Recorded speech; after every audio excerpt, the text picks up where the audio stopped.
예수님의 제자 베드로가 유대인을 위한 사도였다면 로마서를 기록한 바울은 이방인을 위한 사도였습니다. 이 바울이란 사람은 본래 로마 시민으로 태어났고 8일 만에 할례를 받았으며 이스라엘 족속이요 베냐민 지파였고 히브리인 중에 히브리인이었고 율법으로는 바리새인으로서 당대 최고의 학자였던 가말리엘 문화에서 공부했던 율법의 전문가였습니다. 게다가 그는 헬라 철학에 정통한 소크라테스, 플라톤, 아리스토텔레스 등 유명한 헬라 철학, 그리스 철학에 정통한 철학자이기도 했습니다. 복음 안에서는 이 모든 것들이, 특히 철학이 아무런 의미가 없는 것이었지만 부활한 예수님을 만나고 회심한 후에는 바울이 가졌던 이 모든 조건들이 오히려 복음을 증거하고 구원의 진리를 설명하는 데에 매우 유용하게 사용되었습니다. 그래서 사도 바울이 쓴 서신서, 특히 복음의 진리를 설명하고 있는 로마서나, 지금 우리가 읽었었던 이 로마서나 갈라디아서 등을 보면 바울은 구원의 진리를 합리적으로, 논리적으로 너무나 명백하게 설명을 잘 해줍니다. 사실 바울이 쓴 모든 성경은 매우 합리적이고 철학적일 뿐만 아니라 설명해가는 방식 자체도 매우 논리적입니다. 오늘 본문도 사실 그런 성격의 말씀입니다. 좀 더 구체적으로 말씀드리자면 본문을 통해서 바울은 매우 논리적인 방식으로 우리에게 확신과 위로의 말씀을 주십니다. 논리학에서는 추론이라고 하는 이런 개념이 있는데요. 추론이라고 하는 것은 이미 알려진 정보를 근거로 해서 다른 판단을 이끌어내는 것을 말합니다. 그런데 오늘 본문이 바로 그런 논리적 추론을 통해서 우리에게 아주 강력한 메시지를 던져준다는 말입니다. 본문의 내용이 무엇이었습니까? 아주 짧습니다. 31절 하반절에서는 만일 하나님이 우리를 위하시면 누가 우리를 대적하리요? 라고 묻는 형식으로 말씀하고 있습니다. 하나님이 전지전능한 아주 절대적인 분이신데 그분이 우리를 위한다고 한다면 세상에 그 어떤 존재도 하나님보다 센 존재가 없기 때문에, 하나님보다 세지 못하기 때문에 아무도 하나님이 우리를 위하시기만 한다면 우리를 대적할 수 없다라는 논리입니다.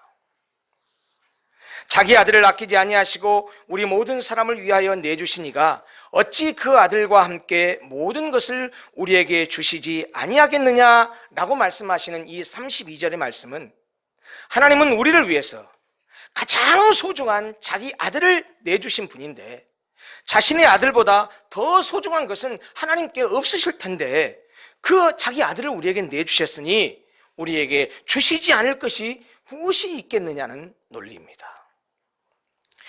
큰 선물 안에는 작은 선물이 포함되어 있듯이 하나밖에 없는 아들이라는 커다란 선물을 우리에게 주신 하나님께서 그 아들과 비교하면 아무것도 아닌 아주 작은 것에 불과한 다른 것들을 우리에게 반드시 주실 것이라는 말씀입니다. 자기 아들을 내주신 일은 하나님께서 당신의 백성들에게 필요한 다른 모든 것들도 주시겠다라고 하는 마치 보증수표와도 같은 것입니다. 그러기에 본문은 자기 아들을 내준 사건을 통해서 하나님의 사랑과 하나님의 은혜로운 성품을 보여주심으로써 그 하나님을 믿는 우리들에게 마음의 커다란 위로와 확신을 주십니다. 이제 본문의 짧은 구절을 통해서 성경이 우리에게 하시고자 하는 말씀이 무엇인지 구체적으로 한번 살펴보도록 하겠습니다. 먼저 하나님은 우리가 필요한 모든 것을 아낌없이 주시는 분이라는 사실을 그가 치르신 값비싼 희생을 통해서 증명합니다. 우리를 위해 기꺼이 고난을 받으시고 십자가를 지시고 우리 대신 죽어주신 예수님의 사랑이 얼마나 고맙고 감사합니까? 그런데 바로 그 예수님, 하나밖에 없는 독생자를 내주셔야 했던 아버지 하나님의 심정은 어떠했을까요? 착한 사람도 아니요, 의로운 사람도 아닌 추악하고 더러운 죄인들을 위해서 대신 죽어야 하는 희생을 치르기 위해서 하나도 죄가 없는 자신의 외아들을 내주어야 했던 아버지의 심정이 어떠했겠느냐는 말입니다. 그러나 우리의 죄값은 반드시 치러져야 했기 때문에 하나님은 우리의 죄값을 치를 희생 제물로서 자기 아들을 내주셨습니다. 그것도 아끼지 않으시고 기꺼이 내주셨습니다. 예수님은 우리가 지은 죄값의 마지막 한 푼까지 모두 갚아야 했고 우리가 마셔야 할 진노의 잔의 마지막 한 방울까지 모두 마셔야만 했습니다. 겟세마네 동산에서 하나님, 아버지, 가능하다면 이 잔을 내게서 지나가게 하옵소서 라고 기도할 때 하나님은 그 아들의 기도를 외면하셨습니다. 하나밖에 없는 아들이 십자가 위에서 나의 하나님 어찌하여 나를 버리셨습니까? 라고 울부짖을 때에도 하나님은 그 아들의 외침을 못 들은 채 했습니다.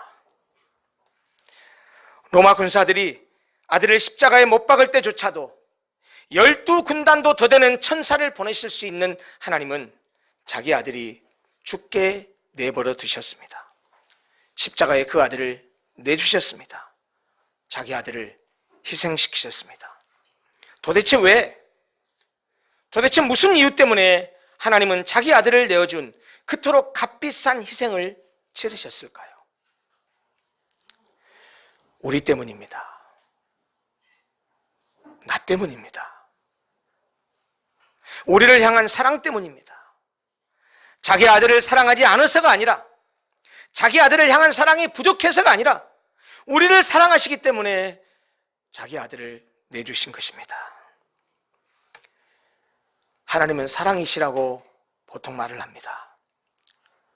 하나님의 사랑이 얼마나 큽니까?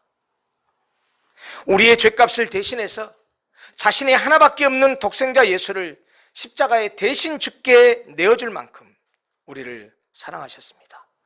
더 직접적으로 표현하자면 하나님은 하나밖에 없는 자기 아들보다 저와 여러분 같은 죄인들을 더 사랑하신 것입니다. 여러분, 비록 우리가 죄인이지만 얼마나 존귀하고 얼마나 귀한 존재인지 아십니까? 우리의 가치가 얼마나 높고 어마어마한 가치가 있는 줄 아십니까? 하나님이요, 우리 때문에 자기 아들을 십자가에 내어 죽게 하실 만큼 우리를 그렇게 사랑하시는 엄청난 존재가 있는, 엄청난 가치가 있는 그런 존재들입니다. 우리는 아버지를 떠나 먼 나라로 가서 방탕한 생활로 재산을 모두 탕진해버린 죄인이지만 하나님은 그런 우리를 위해서 자기 아들을 내주셨습니다. 우리는 목자를 떠난 양처럼 각기 제 길로 가버린 죄인인데 하나님은 그런 우리를 위해서 독생자를 내주셨습니다. 우리는 타락한 아담의 후손으로 태어난 본질상 진노의 자녀인데도 그렇기 때문에 생각도 말도 행동도 악하고 추악한 죄인임에도 불구하고 하나님은 그런 우리를 위해서 외아들을 내주셨습니다. 우리는 우리 안에 선한 곳이라고는 손톱만큼도 찾아볼 수 없는 악한 죄인인데 하나님은 그런 우리를 위해서 자기 아들 예수를 내주셨습니다. 우리는 하나님께 반역하고 그의 말씀을 업신여기고 그의 명령을 어기고 불순종하여 영원히 타는 불에 던져져서 남김없이 우리 스스로가 죄값을 반드시 치러야 할 마땅한 죄인임에도 불구하고 하나님은 그런 우리를 위해서 자기 외아들 독생자 예수를 내주셨습니다. 아들을 내주셔서 십자가의 대속의 죽음을 죽게 해야 우리가 살 수 있었기 때문입니다. 우리의 죄값으로 죄 없는 누군가가 대신해서 목숨을 바쳐야 했기 때문에 우리를 살리기 위해서, 우리를 죄에서 구원하기 위해서 자신의 아들을 내주셨다는 말입니다. 그렇기 때문에 사랑하는 성도 여러분, 지금 겪고 있는 말할 수 없는 고통을 하나님의 무관심과 무정함으로 해석하지 마십시오. 지금 당하고 있는 경제적인 어려움과 가난과 빈곤함을 하나님이 복주지 아니함으로 그렇게 여기지 마십시오. 지금 인생의 길고 깊은 터널을 통과하는 암흑 시기를 겪고 있다고 한다면 그것이 하나님께서 나를 버리신 증거라고 말하지 마십시오. 왜냐하면 하나님은 우리를 위해서 자신의 하나밖에 없는 아들을 십자가에 내주셔서 우리 대신 죽게 하실 정도로 우리를 사랑하신 분이시기 때문입니다. 그런 하나님이 어찌 우리에게 무관심하고 무정할 수 있겠습니까? 그런 하나님이 어찌 우리에게 복을 주시지 아니하겠습니까? 그런 하나님이 어찌 우리를 버리실 수 있겠냐는 말입니다. 자기 아들을 아끼지 아니하시고 기꺼이 내주신 하나님이 우리를 얼마나 소중히 여기고 우리를 얼마나 존귀하게 여기시겠습니까? 자기 아들을 대신 주게 했습니다. 비록 죄인으로서의 우리는 하나님 앞에 부끄러운 존재이지만 우리를 위해 아들을 내주신 하나님의 사랑 앞에서는 우리 자신이 얼마나 소중하고 존귀한 존재인지를 절대로 잊지 마십시오. 자기 비하만 하지 마시고 영적인 자존감을 높이십시오. 그리고 자기 아들을 아끼지 아니하시고 기꺼이 내주신 하나님의 사랑을 상황이 어떠하든지 절대로 의심하지 마십시오. 자기 아들을 주신 분입니다. 그런데 하나님은 자기 아들을 내주시되 세상 모든 인간을 위해서가 아니라 오늘 본문 말씀에 보면 우리 모든 사람을 위하여 내주셨습니다. 여기 우리 모든 사람이 뭘까요? 세상의 모든 사람을 가리키는 것이 아닙니다. 여기서 말한 우리 모든 사람은 바로 앞에 있는 구절 30절과 31절에 명확히 제시되어 있습니다. 바로 앞 31절 하반절 우리가 읽은 성경 본문입니다. 만일 하나님이 우리를 위하시면 이때 그 우리 하나님이 만일 우리를 위하시면 누가 우리를 대적하리요? 라고 우리라고 말씀하셨습니다. 그리고 바로 그 앞절 30절에서는 이 우리를 하나님께서 미리 정하셔서 부르시고 의롭다 하신 자들이라고 말씀합니다. 30절에 이렇게 말합니다. 미리 정하신 그들을 또한 부르시고 부르신 그들을 또한 의롭다 하시고 의롭다 하신 그들을 또한 영화롭게 하셨느니라. 이때 이 그들 말입니다. 이 그들이 바로 우리들입니다. 결국 여기서 말하는 우리는 하나님께서 사랑하시고 주권적인 은혜를 베푸신 자들입니다. 곧 하나님께서 택한 사람들, 예수에 대한 믿음을 가져서 구원받은 사람들을 말합니다. 저와 여러분들을 가리킨다는 말입니다. 아니, 이 세상의 수많은 영혼들 중에 예수 그리스도가 나의 죄 때문에 십자가에 죽으신 나의 구세주라고 고백하는 예수의 복음을 받아들인, 그래서 구원받은 하나님의 백성들을 가리킨다는 말입니다. 본문 말씀은 큰 일에서 작은 일로 논리를 전개해 가면서 하나님께서 우리에게 필요한 것들을 아낌없이 부어주실 준비가 되어 있음을 확신시켜 주십니다. 하나밖에 없는 자기 아들을 아끼지 아니하고 망설임 없이 우리에게 선물로 주신 것은 우리가 필요한 다른 모든 은혜도 기꺼이 주시겠다는 약속과 다름없는 것입니다. 이미 큰 일을 베풀어 주신 하나님께서 작은 일을 마다하시겠습니까? 우리를 위해 아들을 내주신 엄청난 일도 서슴지 않으신 하나님께서 우리가 환난과 고통을 당할 때에 우리로 하여금 넉넉히 이기게 하시지 않겠습니까? 독생자를 아끼지 않을 만큼 우리를 사랑하신 하나님이 우리에게 필요한 다른 어떤 축복도 아까워하시겠냐는 말입니다. 이제 본문 말씀에 담긴 논리를 제가 세 가지로 정리해서 말씀드리겠습니다. 본문에 담겨진 말씀은 짧지만 이런 논리적인 주장을 하고 있습니다. 첫째, 우리가 구하지 않은 그리스도를 선물로 주신 하나님께서는 우리가 간절히 구하는 것들을 거절하지 않으실 것이라는 겁니다. 여러분, 이 세상에 누가 하나님, 당신한테 아들 하나 있죠? 그 외아들 우리를 위해서 주십시오. 그래야 우리가 구원받을 수 있습니다. 라고 누가 그렇게 간청했습니까? 아무도, 그 누구도 독생자를 보내달라고 간청하지 않았습니다. 그럼에도 불구하고 하나님께서 친히 자기 스스로가 그를 기꺼이 보내주셨습니다. 그러니 우리는 이제 은혜의 보좌 앞에 나가 자기 아들을 우리를 위해서 기꺼이 내주신 하나님께 당당히 우리의 필요를 구할 수 있습니다.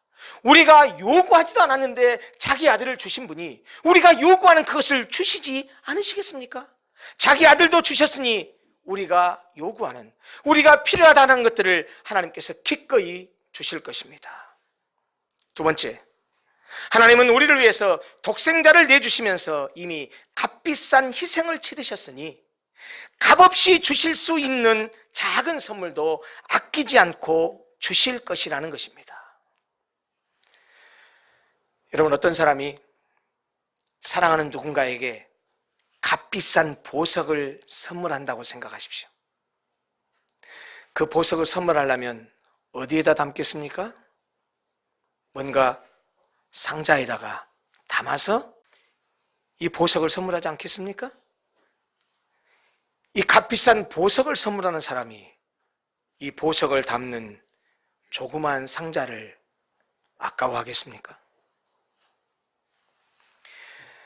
귀한 그림을 선물하는 사람이 그 그림을 포장하는 종이와 끈을 아까워하겠습니까?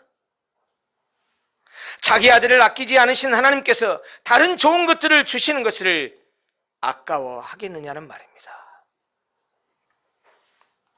세 번째, 우리가 원수였을 때조차도 하나님은 아들 예수를 선물로 주셨으니 이제 그 아들 예수를 통해서 화목하고 친구가 된 지금은 하나님께서 그보다 더욱 큰 은혜를 베푸실 것입니다. 하나님께서 우리가 아직 죄 가운데 있을 때조차 우리를 향한 은혜의 계획을 세우셨으니 그 아들의 보혈로 모든 죄에서 깨끗해진 지금은 더 큰 호의와 은혜를 베푸시지 않겠느냐는 말씀입니다. 사랑하는 성도 여러분, 하나님은 과거에도 우리를 사랑하셨습니다. 지금도 사랑하십니다. 그리고 앞으로도 영원히 우리를 사랑하실 것입니다. 하나님은 과거에도 자신의 아들을 아낌없이 주실 정도로 우리에게 은혜를 베푸셨습니다. 지금도 그리고 앞으로도 우리가 간구하는 모든 것들을 아낌없이 우리에게 주실 것입니다. 그것도 언제나 기꺼이 주실 것입니다. 우리가 바라는 것보다 훨씬 더 많이, 우리가 바라는 것보다 훨씬 더 좋은 것으로 우리에게 주실 것입니다. 아무리 기도해도 아직 안 주시는데요? 기다려 보십시오. 하나님은 가장 좋은 때, 가장 좋은 것으로 우리에게 주십니다. 하나님은 우리에게 무엇을 주실 때 우리에게 주신 선물이나 축복에 대해서 어떠한 대가도 요구하지 않으십니다. 왜냐하면 하나님은 은혜를 파는 장사꾼이 아니기 때문입니다. 하나님이 주시는 은혜와 축복은 아무런 공로나 자격을 따지지 않고 값없이 주시는 선물입니다. 게다가 하나님께서 우리에게 주시는 은혜의 범위에는 한계도 없습니다. 우리에게 필요한 것은 무엇이든 주신다는 말씀입니다. 그러므로 만약 우리에게 필요한 것이 있고 우리에게 부족한 것이 있다고 한다면 아이처럼 단순하고 순수한 믿음으로 겸손한 마음으로 하나님께 간구하면 됩니다. 자기 아들을 주신 하나님께서 무엇을 아까워하시겠습니까? 짧지만 오늘 우리가 살펴본 본문의 말씀이 우리에게 주는 위로가 무엇입니까? 하나님은 우리를 위해 자기 아들로 값비싼 희생을 치르셨습니다. 그러기에 우리에게 다른 좋은 것을 아끼지 않으실 것입니다. 하나님은 우리의 영원한 유익을 위해서 자기 아들을 내주셨습니다. 그러기에 우리에게 유익이 되는 다른 것을 아낌없이 기꺼이 주실 것입니다. 하나님은 우리를 구원하시기 위해 자기 아들을 선물로 주셨습니다. 그러기에 우리에게 다른 작은 선물도 기꺼이 주실 것이라는 말입니다. 우리에게 주신 하나님의 아들 예수는 하나님께서 우리를 위해 다른 모든 것들도 기꺼이 주시겠다는 보증수표와도 같은 것입니다. 하나님은 과거에도 현재에도 그리고 미래에도 누구에게나 값없이 모든 것을 주시겠다고 약속하셨습니다. 그 증거로 아들 예수를 우리에게 주셨습니다. 그러니 지금 잠시 어렵고 힘든 길을 걷고 있다 해도 절대로 낙심하지 마십시오. 자기 아들을 내주신 하나님은 모든 것을 아낌없이 주시는 분이라는 사실을 잊지 마십시오. 예수님도 오늘 본문의 말씀과 매우 유사한 논리로 우리를 위로하시면서 이렇게 말씀하셨습니다.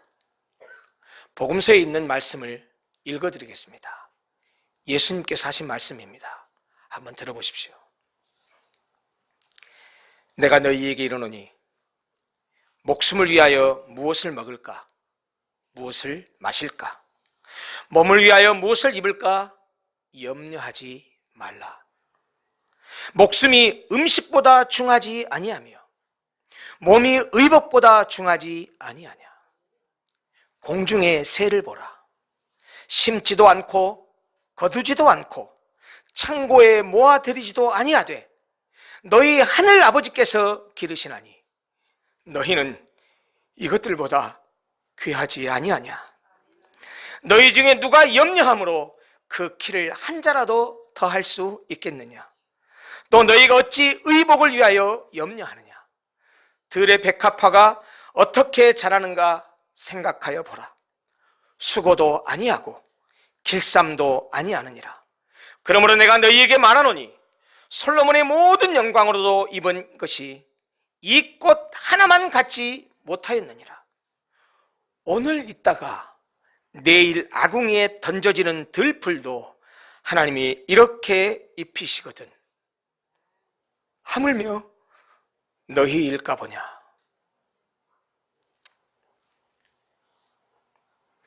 다른 곳에서는 이런 말씀도 하셨습니다.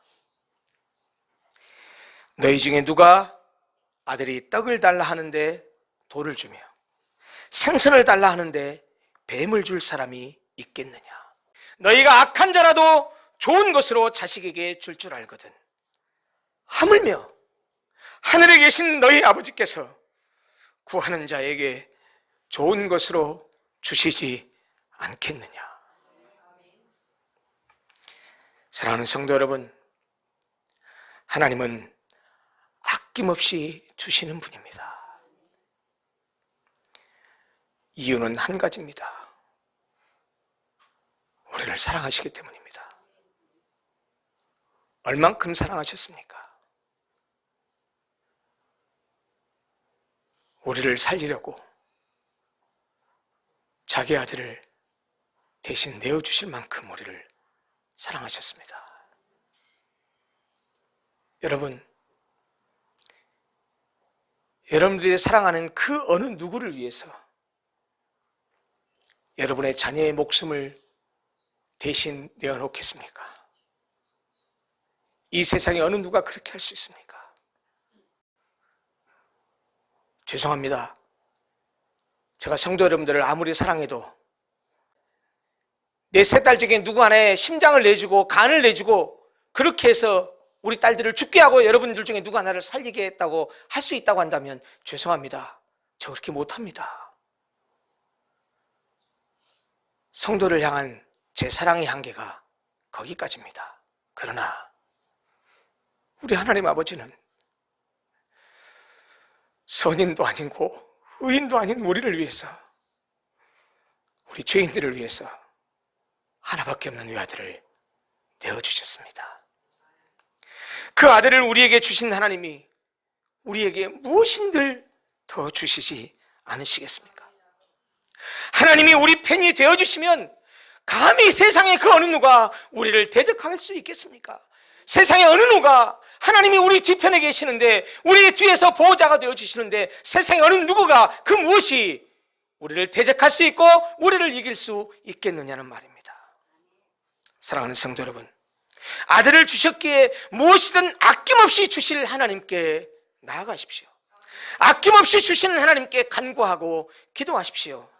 하나님께서 여러분들의 필요를 반드시, 그것도 기꺼이 채워주실 것입니다.